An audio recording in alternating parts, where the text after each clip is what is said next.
אחיי ואחיותיי אזרחי ישראל, אני גאה בכם. אני גאה על העמידה האיתנה שלכם. אני יודע שזה קשה לשהות בחדרי הביטחון וקשה לשהות במקלטים. אני מבין את הקושי עם הילדים, עם הלימודים, עם העסקים. אני יודע כמה קשה לקשישים וכמה קשה למילואימניקים. חבריי ואני בממשלה, אנחנו פועלים כל יום כדי להקל עליכם, כדי לפתוח את הלימודים וגם את המשק, לעשות זה בהדרגה, לדאוג לפיצויים הולמים גם לבעלי העסקים, גם לשכירים, גם למשרתי המילואים, גם למשפחות שלהם. אנחנו משקיעים בזה הון עתק וצריך להוסיף עוד ועוד. אני יודע דבר אחד, אני יודע שאורך הרוח שלכם, ההקפדה על הנחיות פיקוד העורף, זה שאתם נכנסים למרחב המוגן פעם אחר פעם, כל אלה נותנים לי, לממשלה, לצה"ל ולזרועות הביטחון, להמשיך להילחם, להמשיך את המאמץ להשיג את יעדי המערכה.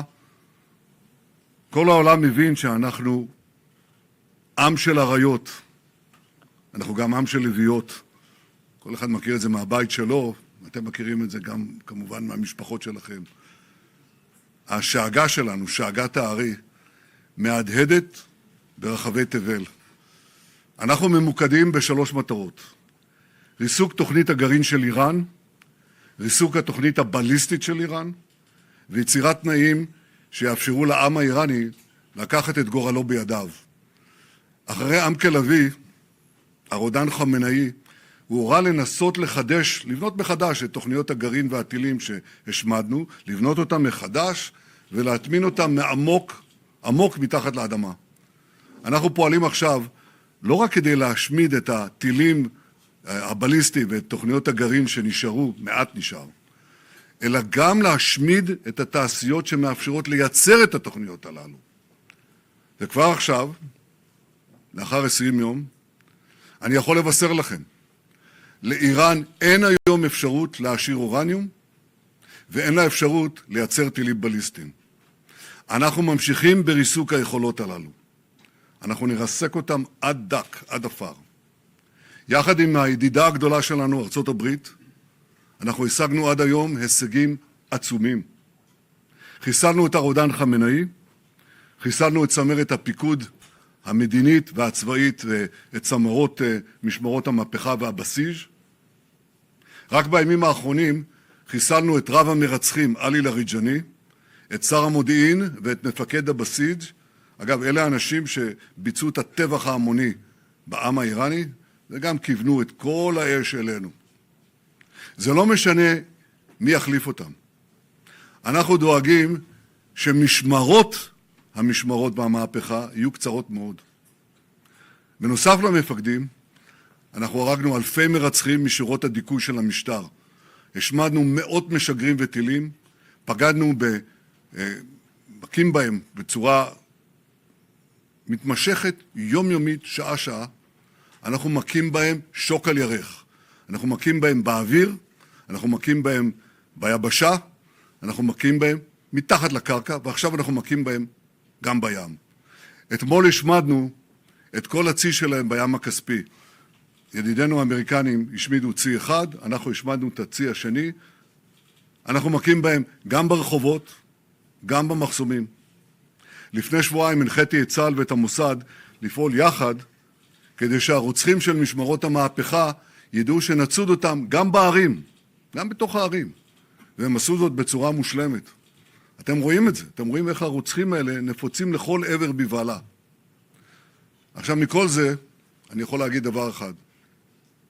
מוקדם מדי להגיד אם העם האיראני ינצל את התנאים שאנחנו יוצרים עבורו כדי לצאת לרחובות.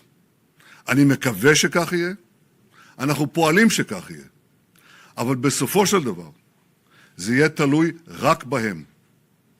אין זה אומר שבינתיים כוחות המשטר לא מנסים לפגוע בנו. הם מנסים. אבל זה אפילו, וזה גם כואב, כי זה גם גרם לנו לאבדות וגם לנפגעים. ואני רוצה לאחל למשפחות, באמת, קודם כל להשתתף בצערן של המשפחות השכולות, ולאחל לפצועים החלמה מהירה. אבל יש גם נקודת אור. מה שהם עושים לנו לא מתחיל להתקרב למה שהם תכננו, כי השמדנו להם יכולות רבות. אתם זוכרים מה היה בתחילת מלחמת התקומה? אלפי מחבלים של רדואן על הגדרות, ממש בתוך המנהרות, על הגדרות. איום של 150,000 טילים ורקטות שהיו אמורים להחריב את ערי ישראל, וכמובן היו אלפי טילים של איראן, טילים בליסטיים. דיברו על מאות מגדלים שיפלו בתל אביב, בירושלים, בחיפה, אבל המגדלים שנופלים, נופלים בטהרן ובביירות. יצרנו רצועות ביטחון עמוק בתוך עזה, עמוק בתוך סוריה, כולל עד כתר החרמון, וגם עמוק בלבנון. מה שהיה לא יהיה יותר. אתם זוכרים שביום השני של המלחמה הבטחתי לכם, אנחנו נשנה את המזרח התיכון, ואנחנו שינינו אותו, ללא הכר. כבר עכשיו אפשר לקבוע, מדינת ישראל חזקה מאי פעם, ואיראן חלשה מאי פעם. הדבר הדרמטי ביותר שהשתנה, זה העוצמה של ישראל. הפכנו את ישראל למעצמה אזורית, ויש אומרים שבכמה תחומים, מעצמה עולמית. יחד עם ארצות הברית, אנחנו מובילים את המאבק של העולם החופשי מול כוחות הרשע. יצרנו בריתות חזקות, ואנחנו עובדים על בריתות חדשות שעוד ידובר בהן. הבאנו את הברית עם ארצות הברית לעוצמה שלא הייתה בהיסטוריה. שיתוף הפעולה ביני לבין ידידנו הגדול, הנשיא טראמפ, הוא חסר תקדים. בידנו האחת אנחנו אוחזים בחרב דוד, שהיא מושחזת וחדה מאי פעם, וידנו השנייה מושטת לשלום. מי שיושיט יד לשלום בחזרה, נאמץ אותה. ומי שינסה לפגוע בנו, נגדע את ידו. העוצמה שלנו, האומץ שלנו, הרוח שלנו, אלה תמיד היו המפתח להבטחת עתידנו. כדברי יהושע בן נון לבני ישראל, אל תראו ואל תחתו, חזקו ואמצו, כי ככה יעשה אדוני לכל אויביכם. אתם אזרחי ישראל שואלים, כמה זמן זה ייקח? ואני אומר, זה ייקח ככל הנדרש. אני מבקש מכם רק דבר אחד, המשיכו לזקוף קומה, המשיכו לעמוד איתן, ובעזרת השם, יחד נעמוד ויחד ננצח.